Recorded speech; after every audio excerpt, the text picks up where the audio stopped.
Okay, கிளியரா பாயிண்ட்க்கு வந்துட்டார். இங்க திரு எடப்பாடி பழனிசாமி தன்னுடைய தலைமையில கட்சியை வழிநடத்தணும், நீங்க சொல்ற மாதிரி வெளியேற்றப்பட்டவர்கள் நீக்கப்பட்டவர்கள்லாம் தாண்டி இதுதான் அதிமுக அப்படின்னு ஒரு ஃபோக்கஸ் செட் பண்ற நேரத்தில் பாஜக அதிமுகவினுடைய இடத்திற்கான ஒரு போட்டியையும் தமிழ்நாட்டு அரசியல் களத்தை திமுக வெர்சஸ் பாஜக அப்படிங்கிற ஒரு அந்த சினாரியோவையும் செட் பண்ற முயற்சியை ரொம்ப தீவிரமா எடுத்துக்கிட்டு இருக்காங்க. அது ஏற்கனவே நடைபெற்ற அந்த ப்ரூவன் மாடல்ஸ்ல இருந்து அது நடந்துகிட்டு இருக்கு அப்படிங்கிறார். அப்ப அதிமுக இது வரைக்கும் என்ன பண்ணிருக்கு? இல்லை, பிஜேபியிலே ரெண்டு எண்ணம் இருக்குது. இப்போ அண்ணாமலையை பொறுத்த வரைக்கும் மும்மொழி கொள்கையை முன்னிறுத்தி தான் இந்த தேர்தலை சந்திக்க போகிறோன்ட்டார். சரி, அப்போ அதிலே அவர் அதிமுக இல்லைன்றது அவர் தெளிவாக இருக்கார். ஆனால் அவங்க கட்சி அகில இந்திய கட்சியை பொறுத்த வரைக்கும், மற்றபடி இரண்டாம் கட்ட தலைவர்கள் எல்லாரும் பொறுத்த வரைக்கும் அவங்களுக்குள்ள ஒரு எண்ணம் என்ன இருக்குதுன்னா, அதிமுகவோட கைகோர்க்க நினைக்கவில்லை, அதிமுகவை கைப்பற்ற நினைக்கிறார்கள். இதுதான் அதிமுகவின் கடைக்கோடி தொண்டன் வரைக்கும் அவன் மனசில் இருக்கிறது இதுதான். அதனால் இது நம்ம இதுக்கு நம்ம ஈல்டாகக்கூடாது அப்படின்றதுல மிகப்பெரிய சிங்கமாக எடப்பாடியார் நிற்கிறார் அப்படின்றத நான் பார்க்குறேன்.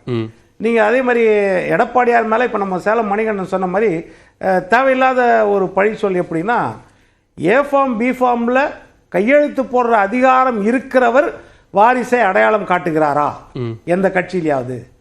அதுதான் நம்மளுக்கு முக்கியம் பேசு பொருள். மற்றபடி எல்லா கட்சியிலையும் நிறைய வாரிசுகள் இருக்கும்.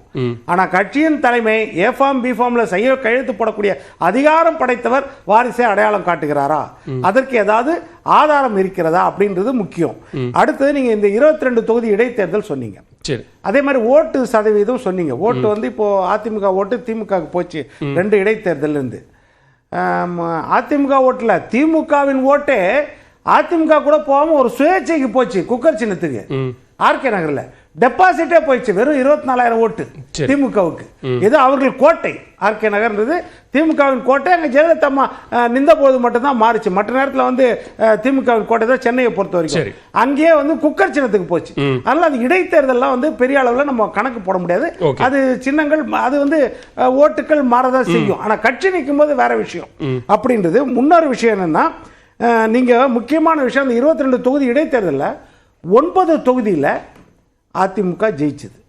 அதில் நீங்க சொன்னதில் என்னன்னா, ஒரு பக்கம் பிஜேபி மைனஸ் இருக்கலாம், மிகப்பெரிய ஆளுமை ஜெயலலிதா அம்மா மறைந்த நேரம் 10 வருஷம் ஆன்டி இன்கம்பன்சி, இதற்கு மேல நடைபெறுகிறது நாடாளுமன்ற தேர்தல், மோடியா ராகுலா என்பதற்கான தேர்தல்.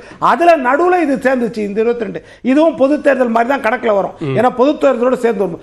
அந்த நேரத்தில் 9 தொகுதி ஜெயிக்கும் பொழுதும் அதுல ஒரு குறிப்பிட்ட ஒரு விஷயம் என்ன அப்படின்னா, கட்சிக்குள்ள இருந்த அதிருப்தி என்னன்னா, ஒரு தலைவர் ஆதிக்கம் செலுத்தக்கூடிய ஆண்டிப்பட்டி பெரியகுளம் தொகுதியில இடைத்தேர்தலில் சட்டமன்றத்தில் தோக்குறாங்க, பாராளுமன்றத்தில் அவர் மகன் ஜெயிக்கிறார். இது கட்சிக்குள்ளேயே நீண்ட காலமாக இருந்த நெருடல். அந்த நேரத்தில் அந்த நீக்கப்பட்டதுக்கு இதுவும் ஒரு காரணமா இருக்குது. இது கடந்த காலங்களில் இது வரலாறு. அதனால கட்சிக்குள்ள இருந்து துரோகம் செய்தவர்கள், நெருடலை ஏற்படுத்தியவர்கள், வேற கட்சிக்கு காட்டி கொடுத்தவர்கள், அப்படியெல்லாம் இந்த சொல்லலாம் ஏதோ அந்த நேரத்தில் மட்டும் இல்ல.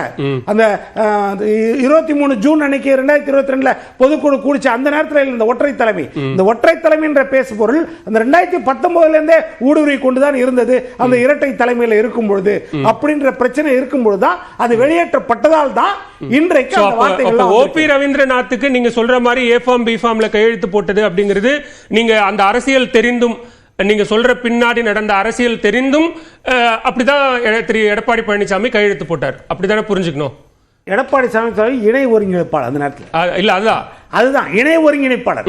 அதாவது இரட்டை குழல் துப்பாக்கி நம்ம வெளியே சொல்லும் போது, ஆனா இரட்டை தலைமை இருக்கும்போது அப்போ திமுக மட்டும் எல்லா கட்சியும் விமர்சித்து, அதாவது ஒரு அறிக்கை பாத்தீங்கன்னா சேலத்துல இருந்து வருது, ஒரு அறிக்கை பாத்தீங்கன்னா தேனியில இருந்து வருது, இந்த மாதிரி பிரச்சனை இருந்துட்டு இருக்குது அப்படின்னு சொல்ல அந்த நெருடல் ரொம்ப காலமா கட்சிக்குள்ளே இருந்துச்சு.